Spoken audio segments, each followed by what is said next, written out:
Eu peço aos irmãos que abram, por favor, a primeira epístola de João, capítulo 2, dando sequência à série Cristianismo Puro e Simples, capítulo 2 de 1 João, versos 15 ao verso 17. Nós estamos fazendo uma série de exposições em toda essa epístola, e hoje a passagem que leremos, versos 15 ao verso 17 do capítulo 2 de 1 João, que diz assim: Não ameis o mundo, nem as coisas que há no mundo. Se alguém amar o mundo, o amor do Pai não está nele. Porque tudo o que há no mundo, a concupiscência da carne, a concupiscência dos olhos e a soberba da vida, não procede do Pai, mas procede do mundo. Ora, o mundo passa, bem como a sua concupiscência. Aquele, porém, que faz a vontade de Deus, permanece eternamente. Oremos. Senhor, mais uma vez nós nos rendemos na Tua presença para Te pedir que o Senhor, nesta noite, nesta ocasião, em particular, quando estaremos agora voltando toda a nossa atenção para a exposição da Tua Palavra, que o Senhor fale conosco, nos convença e nos faça retroceder nas áreas da nossa vida que precisam ser retrocedidas, a fim de experimentarmos mais plenamente da comunhão que o Teu Filho Jesus Cristo nos garantiu juntamente contigo. Que Teu Espírito assim, ó Deus, opere em nós a compreensão, dando-nos a compreensão da Tua Palavra. Nós rogamos por isso e Te bendizemos por tantos motivos que aqui já expusemos, e através deles e por meio deles também cantamos, porque o Senhor tem sido fiel, o Senhor tem sido zeloso, o Senhor tem sido um Deus extremamente bondoso para conosco, quando de Ti não merecemos absolutamente nada. Nós rendemos graças, louvores, porque só o Senhor é digno de recebê-los. E assim nós oramos, Pai, no nome de Jesus. Amém. Meus irmãos, quero começar esse sermão chamando a atenção para o conceito bíblico da aliança, do pacto. Esse é um assunto extremamente importante para a vida cristã, visto que toda a Escritura trata a respeito do pacto de Deus para com o homem. Aliás, a Escritura está dividida entre Antigo Testamento e Novo Testamento, Antiga Aliança e Nova Aliança. E nas Escrituras nós encontramos diversos pactos, e todos eles apontam para a pessoa do Senhor Jesus Cristo. Todos esses pactos poderiam ser resumidos basicamente em três: o pacto da redenção, que foi estabelecido entre o Pai, o Filho e o Espírito Santo, um acordo que houve na eternidade, onde ele estabeleceu decretos com o propósito de redimir o homem, isso muito antes de todas as coisas terem sido criadas, de modo que entre o Pai, o Filho e o Espírito Santo foram estabelecidos acordos, obrigações. O Pai enviou o Filho morreu na cruz, e o Espírito Santo aplica a obra da redenção, convencendo pecadores ao arrependimento. E esse acordo estabelecido no Conselho da Trindade é o conselho que está sendo executado ainda, e de modo perfeito e fiel. A partir do conceito do pacto da Trindade, da aliança entre a Trindade, nós temos nos registros bíblicos o primeiro pacto de Deus com os homens, através de Adão, não só o representante de Eva, mas o representante de toda a sua descendência. Então Deus estabeleceu um pacto, e como todos os demais pactos, nós vemos nas Escrituras obrigações sendo firmadas e promessas sendo estabelecidas. E foi assim com o homem. Deus o colocou no jardim do Éden, lhe deu a liberdade de comer de todas as árvores que ali se encontravam, mas o proibiu. Esse foi o dever que ele tinha que guardar, de vigiar. O proibiu de tocar na árvore, comer da árvore do bem e do mal. Em síntese, esse pacto que Deus estabeleceu com o homem é o pacto das obras. Caberia ao homem obedecer a Deus e experimentar da comunhão com Ele de todas as benesses que Deus reservou naquele jardim. No entanto, se o homem desobedecesse, ele haveria de morrer. Essa foi a pena prevista por Deus. Todos os pactos são assim, obrigações e bênçãos. Quando não há acordo, quando não há cumprimento de uma das partes, há penas previstas. Então o homem, ao desobedecer a Deus, não somente ele, mas toda a sua descendência, toda a raça humana, fora corrompida pelo pecado. E então Deus, através de todos os registros do Antigo Testamento, preparou o povo para a chegada do Senhor Jesus Cristo no cumprimento do pacto da redenção. Pela graça de Deus, Jesus veio, se submeteu a profundas humilhações e voluntariamente foi até a cruz e ali Ele entregou a sua vida para a redenção de todo aquele que nele crê. Misericordiosamente, Deus revelou o seu amor de modo perfeito na cruz do Calvário, para a redenção de homens como eu e como você, que já havia perdido qualquer direito na relação pactual com Deus por causa dos nossos pecados. Como mortos, não poderíamos oferecer a Deus nada em troca da redenção, mas Ele, pela sua graça, estabeleceu esta aliança para conosco, e é por meio de Jesus Cristo que nós recebemos tão grande salvação. É pela graça do Senhor Jesus Cristo. E o texto que nós lemos se encontra justamente nesse contexto de pacto. Se estamos em comunhão com Deus, por causa do sangue de Jesus que nos purifica de todo o pecado, fomos reconciliados com Ele. E uma das evidências dessa reconciliação com Deus, dessa comunhão com Deus, é demonstrado pela nossa comunhão uns com os outros. Mas quando nós entramos no capítulo 2 de 1 João, nós vemos que a parte que nos cabe como obrigação nessa relação pactual com Deus é de que nós observemos e obedeçamos a palavra do Senhor. É no cumprimento, é na obediência à palavra do Senhor que nós vivemos numa relação verdadeiramente pactual com o Senhor. Ele tem a responsabilidade dele de nos abençoar, de nos guardar, de nos livrar do mal e de nos garantir a vida eterna em meio a todas as tentações do mundo. A parte que nos cabe, por causa da obra de Jesus, é de obedecer a palavra do Senhor. Depois, quando nós vimos aqui na última oportunidade, verso 7 ao verso 14, vemos mais uma outra obrigação, um outro dever que nós temos como cristãos, estando em comunhão com o Senhor, é que nós amemos os nossos irmãos, que nós amemos uns aos outros. E agora, na passagem que nós lemos, vemos uma outra obrigação que a Escritura requer de todos aqueles que afirmam estar em comunhão com o Senhor, que não amem o mundo, nem as coisas que estão no mundo. E é justamente isso que nós vemos aqui na nossa passagem, que pode ser dividida em 4 partes. A primeira parte, verso 15, parte A, nós vemos aqui a obrigação, o dever que é imposto sobre a igreja, sobre o crente, que ele não ame o mundo, nem as coisas que há no mundo. A segunda parte, verso 15, parte B, nós temos agora qual é a pena prevista para aquele que não cumpre, que não atende a sua parte no pacto de Deus. O amor de Deus não estará nele. Essa é uma pena. A terceira parte do nosso texto, verso 16, nós temos agora o motivo porque nós não podemos amar o mundo nem as coisas que há no mundo. É porque o amor a Deus é incompatível com o amor ao mundo, na constituição de todos os prazeres que ele oferece. Prazeres esses que nós veremos daqui a pouco, pecaminosos. E a última parte do nosso texto, verso 17, nós vemos agora o estabelecimento da promessa, que aquele que não ama o mundo, pelo contrário, que se submete ao ensino da palavra, ou seja, se mantém fiel a Deus, resistindo às tentações deste mundo, este haverá de permanecer na comunhão com o Senhor para sempre. É isso que está estabelecido como promessa. Então nós vemos aqui na nossa passagem obrigação, pena, motivação e promessa. Vamos olhar novamente para o que diz aqui no verso 15, a parte A, onde nós vemos onde nós encontramos aqui a nossa obrigação nessa relação pactual com Deus. Não ameis o mundo, nem as coisas que há no mundo. João deixa claro para nós a amplitude desse dever, não apenas o mundo, mas também as coisas que estão no mundo. A palavra mundo, em toda a epístola de 1 João, é claro, no Novo Testamento nós encontramos outros significados, mas dentro dos limites da primeira epístola de João, nós encontramos vários significados para a palavra mundo.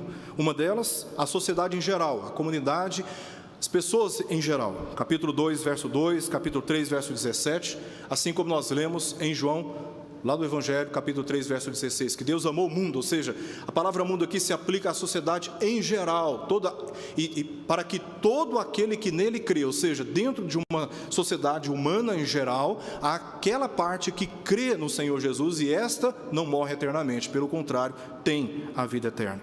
Nós encontramos também na primeira epístola de João o significado da palavra mundo associado com a sociedade dos incrédulos, o mundo de pessoas que não creem no Senhor Jesus, que são rebeldes ao Senhor, e mesmo que você pregue, fale e até ameace, essa é uma sociedade dura, resistente e que não se arrepende dos seus pecados. Nós vemos isso em 1 João, por exemplo, capítulo 3, verso 13. A palavra mundo também se aplica às nações de uma forma geral, a todo o mundo.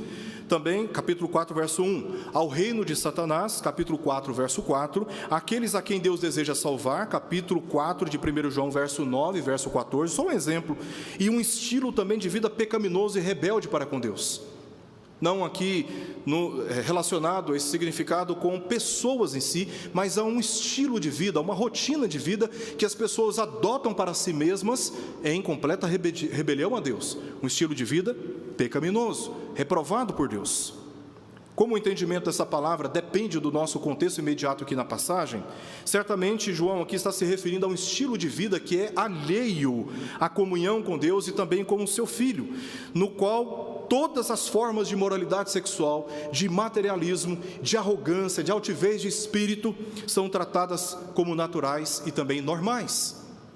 No estilo de vida pecaminoso, coisas como essas, violências, corrupções, imoralidades de toda forma, são tratadas como normais.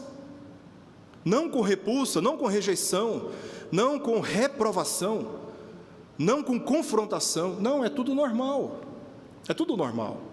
E este é o significado de mundo que nós encontramos aqui, que nós não devemos amar este mundo, ou seja, não devemos amar, nos compactuar com um estilo de vida que ofende a santidade de Deus, que desagrada a palavra de Deus, porque ele é contrária. De acordo com Charles Murney, no livro Mundanismo, Resistindo à Sedução do Mundo Caído, este é o mundo de valores e propósitos que se opõe a Deus, que exalta as nossas opiniões acima da verdade de Deus, eleva os nossos desejos pecaminosos acima dos seus conselhos e das suas promessas. Esse é o estilo de vida que, mesmo ouvindo os conselhos da palavra de Deus, diz abertamente, diz frontalmente: eu não me interesso, eu vou continuar vivendo do mesmo jeito. E a determinação aqui do Espírito de Deus à igreja, através do seu servo João, é para que não amemos o mundo, nem as coisas que há no mundo. E João não exigiu aqui da igreja uma rejeição a tudo que existe no mundo, como, por exemplo, a ciência, a literatura, a academia, a tecnologia, o esporte, a música, as artes, a natureza, a responsabilidade social, a responsabilidade ambiental, a responsabilidade política que a igreja tem na sociedade. João não está ensinando a igreja a rejeitar essas coisas, dentre outras, nem tampouco rejeitar aqueles que não acreditam em Jesus Cristo, lhes oferecendo o ódio e uma discriminação tal que os prive de conhecerem o verdadeiro evangelho, o evangelho do Senhor Jesus, como alguns judeus na época de Jesus estavam fazendo, odiando aqueles que não eram judeus, a ponto de privar os gentios de conhecerem o Senhor Jesus como o único que poderia arrancá-los da escuridão do pecado, da escravidão sob o poder do diabo. Não é à toa que Jesus disse no capítulo 5 de Mateus que nós devemos amar os nossos inimigos e orar por aqueles que nos perseguem. E a vida de Jesus prova exatamente isso que Jesus havia ensinado, quando ele veio ao mundo por amor a nós, que antes éramos os seus inimigos. Mas porque ele nos amou primeiro, agora nós o amamos.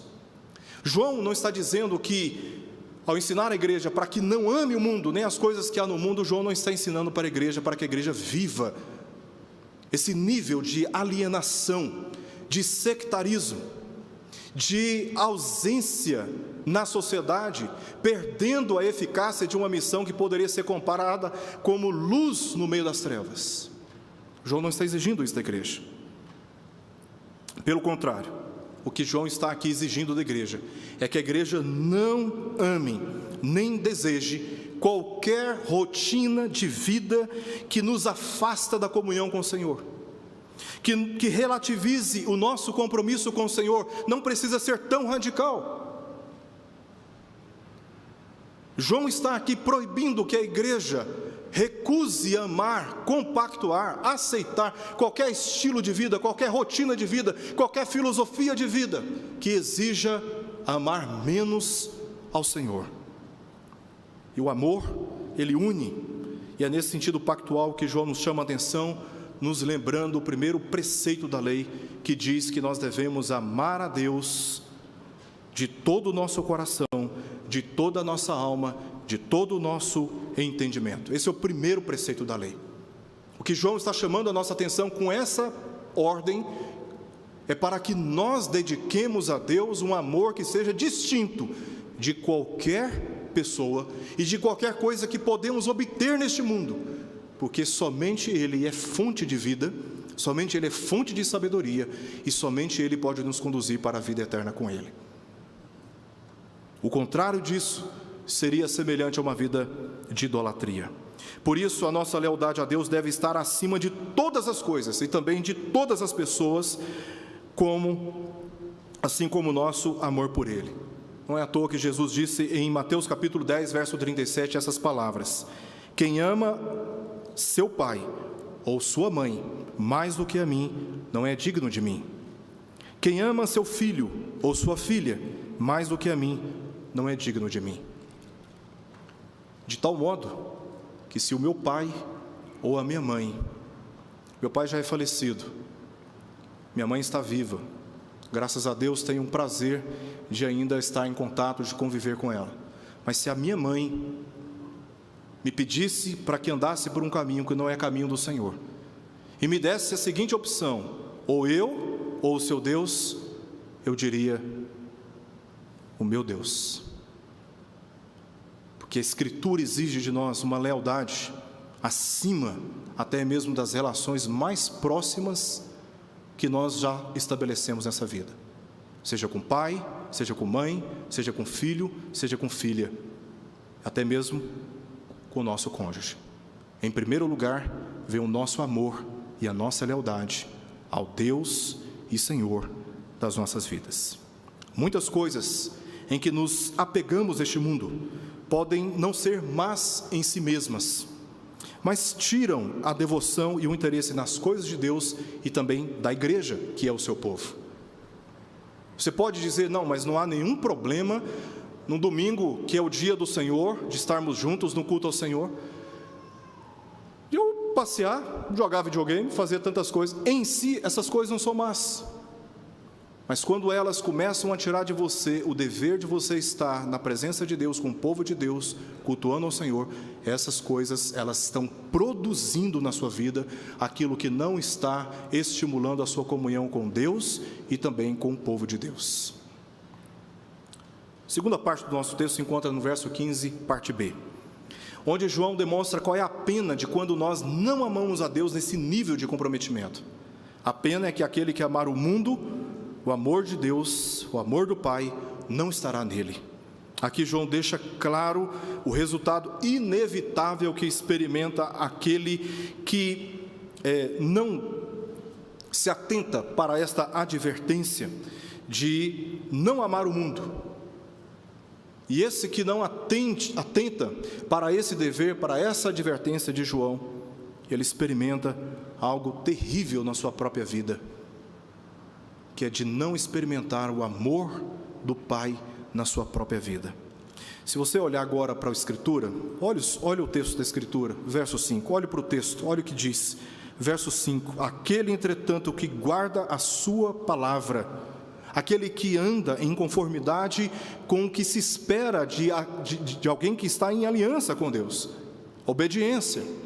Aquele que guarda a sua palavra, nele verdadeiramente tem sido aperfeiçoado o amor de Deus, porque a palavra de Deus é santificadora, ela corrige o nosso mau procedimento, nossos maus sentimentos, a nossa maneira de pensar e interpretar o mundo. A palavra de Deus, ela atua, ela opera poderosamente em nós, nos santificando nessa relação pactual com Deus. Agora, na passagem que nós lemos, no texto que nós lemos, o que nós encontramos aqui é exatamente o contrário. A pena daquele que não obedece à palavra. O que obedece à palavra, o amor do Pai é aperfeiçoado nele. Mas aquele que não obedece à palavra, a pena é: o amor do Pai não está nele. Não está nele. Essa frase deve ser entendida como: o amor da pessoa pelo Pai não está presente nela. Pois João diz no capítulo 4, verso 11, que Deus nos amou. E no verso 16 do capítulo 4, ele diz a razão: porque Deus é amor. Ou seja, esta é a natureza de Deus. Deus é amor, é da natureza dele. Porque é da natureza dele amar, ele ama. Ele demonstra pelo cuidado, pela provisão, pela proteção. Mesmo quando nós não merecemos nada, o Senhor tem nos abençoado e continuará nos abençoando, porque é da natureza dele nos amar e cuidar de nós. Sendo assim, esse verso aqui, ele possui sentido de que aquele que busca estabelecer a sua vida nas coisas deste mundo, não está oferecendo o verdadeiro amor e devoção a Deus.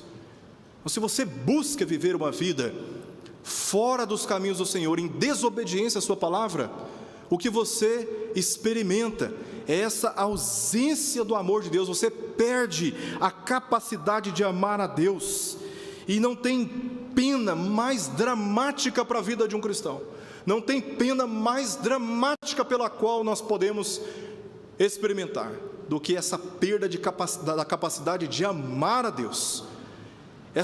Esse prazer de estarmos na presença do Senhor, em comunhão com Ele, considerando que Cristo Jesus morreu por nós. Não há nada mais triste para a vida de uma pessoa que essa perda de prazer na presença de Deus e nas coisas de Deus, nos interesses do Senhor. Isso é terrível. Essa é a pena mais dramática que uma pessoa pode sofrer. É quando ela, por perder a comunhão com Deus, ela menospreza, ela coloca como segundo plano. Se der, ela tende a estar em comunhão com a igreja, estar em comunhão com os irmãos.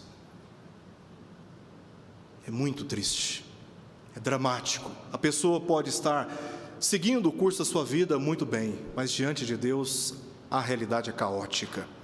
Diante dos valores que conduzem essa pessoa para a vida eterna, a realidade dela é caótica. É triste não poder ter prazer de estar na igreja, de amar os nossos irmãos, de andar com eles, de poder abraçá-los. Nós estamos privados disso, estamos aí nos contendo, mas quando sair a vacina, nós vamos poder nos abraçar, estar mais próximos uns dos outros, porque, como eu disse aqui na oportunidade anterior, tudo que estamos vivendo aqui é apenas um prelúdio dos prazeres intensos e eternos que haveremos de experimentar na presença de Deus por ocasião da vinda de Jesus. Agora, estar privado dessa comunhão, estar privado das bênçãos que Deus derrama especialmente sobre o seu povo congregado, é muito triste, é muito triste. E essa é a pena que sofre aquele que não atenta para aquilo que João, pelo Espírito de Deus, está nos dizendo nessa noite. O verso 16 mostra o motivo, a razão porque nós não podemos amar o mundo, nem as coisas que há no mundo. O texto diz o seguinte: porque tudo o que há no mundo, a concupiscência, o desejo intenso, um anseio forte, como se não pudéssemos adiá-lo de maneira alguma, a concupiscência da carne, a concupiscência dos olhos, a soberba da vida, não procede do Pai, não vem do Pai, não tem relação com a natureza do Pai, não é santo porque não é produzido pelo Pai. Não procede do Pai, procede do mundo, procede desta realidade de valores, desses ritmos de vida, dessas agendas que não contemplam e que não respeitam a palavra de Deus, nem o Deus da palavra. Esses desejos não vêm de Deus, mas vêm do mundo. E nós temos aqui 3 elementos pelos quais João está abrangendo tudo o que há no mundo, na perspectiva negativa dos prazeres e das rotinas pecaminosas da sociedade humana. O primeiro é a concupiscência da carne, que se refere aqui às tentações internas, como princípio da nossa natureza pecaminosa, e que tenta nos dirigir para os prazeres proibidos por Deus. Está no mundo essa concupiscência, porque o mundo é a sua esfera de operação. É no mundo que esses apetites da nossa natureza pecaminosa são alimentados, cultivados, atendidos, realizados. É no mundo que nós damos razão para uma natureza rebelde para com Deus. John Piper diz que o pecado é o que fazemos quando o nosso coração não encontra satisfação em Deus. Quando nós não temos satisfação em Deus, nós nos tornamos seres insaciáveis. Seu sonho é obter alguma coisa, e depois que você obtém, você descobre que o vazio está ali presente, e você tem que agora correr atrás de uma outra coisa, e você vive uma vida de escravidão em busca de satisfazer um interesse que você não satisfará, até você descobrir que é na presença de Deus, pela mediação de Jesus Cristo, assistidos pelo Espírito Santo, quando você de fato descobre as delícias que podemos viver na presença de Deus, como Jó, quando perde funcionários, quando perde gado, quando ele perde os seus filhos, quando ele perde a sua saúde com tumores em todo o seu corpo, ele diz: o Senhor deu, o Senhor tomou, bendito seja o nome do Senhor, e não cai em desespero, porque ele sabe quem é o Senhor da sua vida. Mas uma pessoa que ama este mundo, ele encontra neste mundo todas as oportunidades possíveis para satisfazer essa natureza pecaminosa e rebelde para com Deus. O segundo elemento que nós temos aqui é da concupiscência dos olhos, e que se refere aqui às tentações externas. E essas tentações, elas provocam, elas ativam, elas potencializam esses desejos da nossa natureza pecaminosa, se encontram do lado de fora. Quanto mais você vê, você não quer fazer dívida nenhuma, mas aí você vai numa loja, vê aquilo que você tem interesse, e você volta para casa inquieto, desejando. Há coisas que nós desejamos porque nós conhecemos com os nossos olhos. E há desejos que são produzidos no nosso coração porque colocamos os nossos olhos nos lugares errados.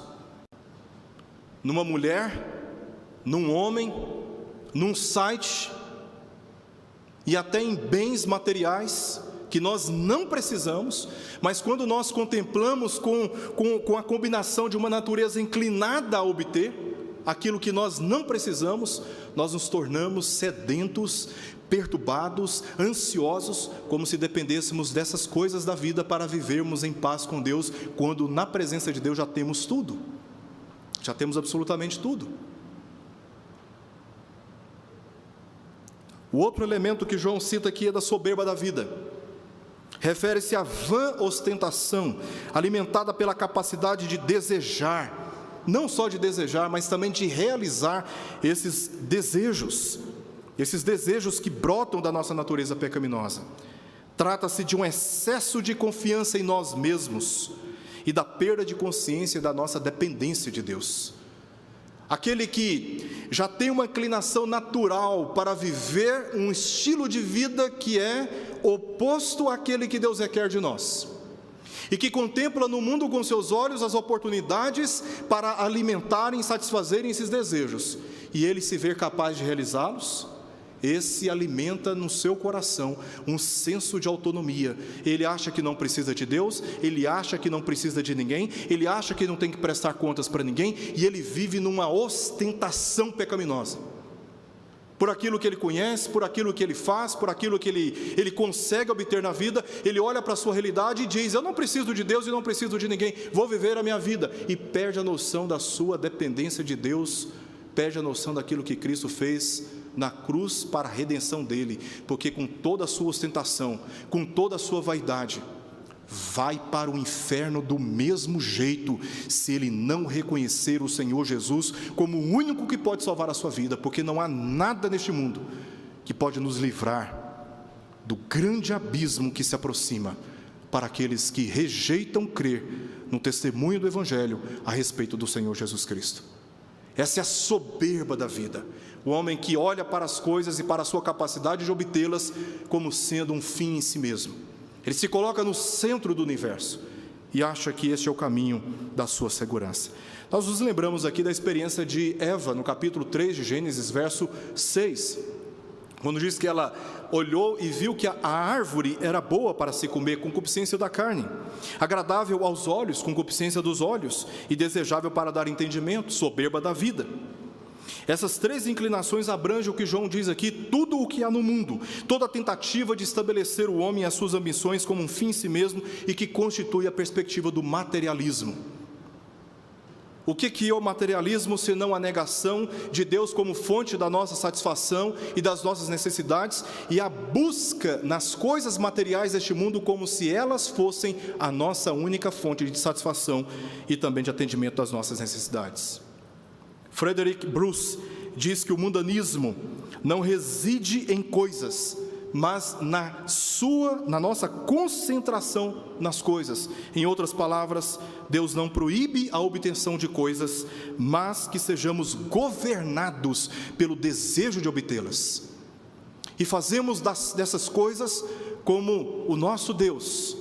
É por isso que Jesus diz no capítulo 6 de Mateus, que os gentios, ou seja, os incrédulos, é que vivem assim. O mundanismo estabelece e tenta combinar novos padrões morais, objetivos e convicções que são incompatíveis com uma vida pública e verdadeiramente comprometida com o amor de Deus. Por isso Tiago diz no capítulo 4, verso 4, aquele, pois, que quiser ser amigo do mundo, constitui-se inimigo de Deus.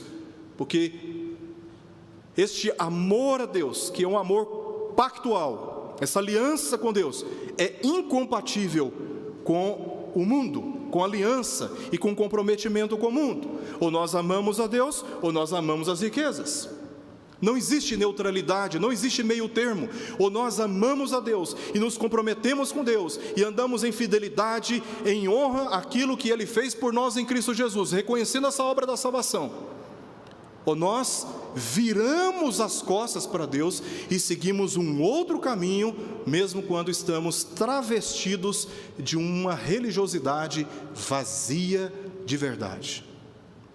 Deus requer clara e simplesmente que não amemos o mundo, nem as coisas que há no mundo, e que amemos o Senhor e sejamos leais a Ele, acima até mesmo dos nossos mais genuínos interesses. Ele requer de nós fidelidade, e numa relação pactual com Deus, o nosso dever é de nos mantermos fiéis a Ele. Fiéis a Ele. A última parte do nosso texto, verso 17. Aqui nós encontramos a promessa para aqueles que atentam para esta obrigação, ou este dever, que João deixa claro no verso 15. Aquele que faz a vontade de Deus permanece eternamente. Há aqui o contraste entre tempo e eternidade, entre aquilo que é transitório e o que é permanente, entre o mundo e suas tentações pecaminosas e aquele que é leal a Deus. Este mundo, com todas as oportunidades que encontramos para satisfazermos os desejos pecaminosos da nossa natureza e suas tentações, passará. É só uma questão de tempo. Este mundo passará, perderá o seu poder no dia do julgamento que está se aproximando. E aqueles que fazem do mundo e das suas oportunidades como o objetivo central dessa vida, e começa a viver em função deste mundo e das coisas que há neste mundo, haverá de enfrentar uma grande frustração no dia do Senhor, quando este mundo, com todos os seus prazeres pecaminosos, passar pelo reto juízo do Senhor. E nós temos aqui nessa passagem, olha o texto, olha o que diz o texto, verso 17. Ora, o mundo passa, bem como a sua concupiscência, os seus desejos pecaminosos, eles passarão. E aqueles que vivem em busca de satisfazer esses desejos, passarão juntamente com este mundo. Não podem, de maneira alguma, viverem nessa condição por toda a eternidade. Muito pelo contrário, serão frustrados nos seus desígnios. Aquele, entretanto, que faz a vontade de Deus, este experimentará para sempre. Aquele que faz a vontade de Deus, este experimentará para sempre dos prazeres mais intensos, da alegria mais profunda e da paz mais extraordinária na presença de Deus. Essa é a promessa que o Senhor faz a todos nós. Enquanto esse dia não chega, somos exortados a assumirmos o nosso amor por Deus contra o mundanismo, confiando na sua palavra, como diz o texto. Porém, o que faz a vontade de Deus, o que atende à vontade de Deus, e a vontade de Deus está revelada na sua palavra, esse então, enquanto esse dia não chega, devemos assumir o nosso amor por Deus contra esse mundanismo, confiando na palavra de Deus e nos submetendo humildemente à sua vontade. Se não dedicarmos o nosso amor naquilo que é de importância permanente, mas ao que é passageiro, empobreceremos os nossos relacionamentos, a nossa esperança e a ocupação do nosso tempo. É por isso que Paulo disse a Timóteo, no capítulo 6, verso 17: exorta aos ricos do presente século, que não sejam orgulhosos, nem depositem a sua esperança na instabilidade da riqueza, mas em Deus, que tudo nos proporciona ricamente para nosso aprazimento. 1 Timóteo capítulo 6, verso 17. Quero terminar fazendo algumas considerações finais aqui, para sairmos daqui tendo um sentimento de maior compromisso com Deus, durante não apenas essa semana, mas durante todos os dias da nossa vida.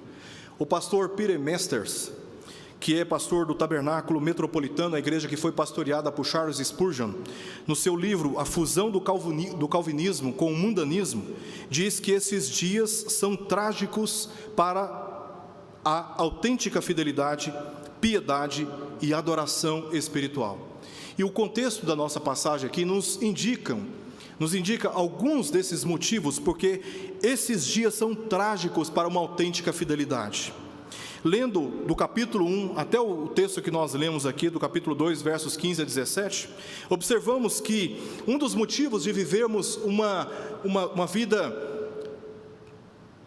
distante da comunhão com o Senhor, e de não desfrutarmos dessa comunhão com o Senhor e da comunhão com os nossos irmãos, é quando nós passamos a acreditar que é possível ter comunhão com Deus e ao mesmo tempo com o pecado, não abrindo mão do pecado, não nos arrependendo do pecado, não mudando a nossa vida, nossa rotina de vida, nossa maneira de falar, nossa maneira de interagir uns com os outros. Não é possível dizer que estamos em comunhão com Deus e ao mesmo tempo andarmos nas trevas, diz João capítulo 1, verso 6.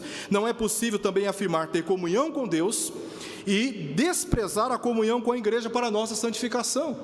Olha o que João diz no verso 7 do capítulo 1. Se, porém, andarmos na luz, como Ele está na luz, ou seja, se estamos em comunhão com Ele, se afirmamos estar em comunhão com Ele, como Ele disse no verso anterior, mantemos comunhão uns com os outros, e olha o efeito dessa comunhão uns com os outros.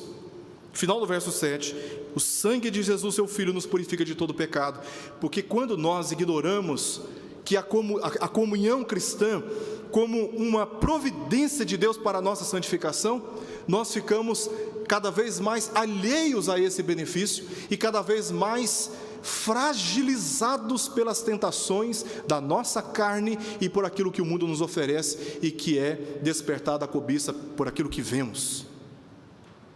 A comunhão cristã, de estarmos juntos na casa de Deus, é um valor inegociável para crentes que estão em comunhão com o Senhor. Eu já disse aqui em outra oportunidade que quando nós menosprezamos o culto público, de estarmos assiduamente na casa do Senhor, participando dos cultos, aprendendo a palavra, cantando louvores, orando, perdoando, aconselhando, quando nós deixamos de viver a mutualidade que é característica do corpo de Cristo, nós experimentamos de modo sutil e progressivamente um esfriamento espiritual. E nós não podemos subestimar o poder do pecado que está em nós ainda. na combinação com a sociedade na qual o pecado é uma lei. E nós vivemos no mundo, e se queremos ter forças contra este mundo, precisamos fortalecer a nossa comunhão com Deus, evidenciada pela nossa comunhão uns com os outros, capítulo 1 de 1 João, verso 7. Também, quando nós não nos arrependemos do pecado, confiando na obra de Jesus, ao confessar um a um, é o que nós lemos do verso 8 do capítulo 1 até o capítulo 2, verso 2. O Senhor Jesus é o nosso advogado, é o seu advogado, e você não tem mais que viver debaixo de culpa, de tristezas excessivas por causa daquilo que você no passado fez e que hoje perturba a sua consciência. Confie na obra do Senhor Jesus, confesse os seus pecados, se arrependa deles, recorra à cruz de Cristo, porque é a graça reservada para você. Se você está abatido, se esmorecendo pelo caminho, olhe para a cruz de Cristo, porque é no Senhor que você encontrará forças para continuar caminhando firme. Ele é o nosso advogado, Ele é a propiciação pelos nossos pecados, foi pelo seu sangue que nós tivemos os nossos pecados purificados. Confie na obra de Jesus. Quando nós deixamos de confiar na obra de Cristo, nos convencemos que não há necessidade de reconhecermos os nossos pecados e de nos arrependermos deles. Então vivemos uma vida de autojustificação, vivemos uma vida cheia de desculpas, e nos irritamos com aqueles que nos confrontam nos nossos erros, nos nossos pecados, porque no fundo não queremos admitir que precisamos de correção, que precisamos de disciplina. E a começar de mim, todos nós necessitamos da disciplina do Senhor, da correção do Senhor, porque o Senhor é reto, o Senhor é santo, e nós somos imperfeitos, e nas nossas imperfeições não podemos continuar assim, precisamos ser aperfeiçoados, e aperfeiçoamento vem pela obra do Espírito Santo, mediante a exposição das Escrituras, nos submetendo a ela. Também o desapego da palavra, e não nos esforçar para obedecê-lo, conforme vimos aqui nos versos 3 e o verso 6, deixar de amar o nosso irmão, é o que vimos no verso 7 e no verso 14, e quando nós amamos aquilo que Deus reprova, o texto que nós lemos, versos 15 ao verso 17 do capítulo 2, subestimando os poderes deste mundo. Não brinque com este mundo, não brinque com esses dias, não brinque com fogo, como nós falamos popularmente, e como popularmente falamos, não cutuque onça com vara curta. O mundo é hostil aos santos, o mundo é hostil à mensagem pura do Evangelho. Você não vai encontrar no mundo estímulo para andar em retidão na presença de Deus, você vai encontrar desestímulo, você vai encontrar incentivo para viver longe de Deus. Então abra os seus olhos na faculdade, no seu ambiente de trabalho, nas conversas que você tem em particular, abra os seus olhos, mantenha a sua atenção na palavra do Senhor, e não subestime os poderes sutis, inclusive deste mundo, porque eles podem arruinar com a sua alegria. Eles não são capazes de tirar a sua salvação, porque pela graça de Deus ela foi já selada, ela foi concluída pela obra de Jesus, mas este mundo tem um poder de tirar de você a alegria da salvação, e você andar por aí como cabisbaixo, desanimado, com uma vida infrutífera, longe daquilo que Deus requer de você. E como é bom e prazeroso viver a alegria da salvação, e o prazer da comunhão com Deus e uns com os outros. Não subestime, meu irmão e minha irmã, os poderes deste século. Abra os seus olhos e lembra-te que o Senhor Jesus está voltando, e Ele requer de nós fidelidade, Ele requer de nós que perseveremos na fé. Vamos orar?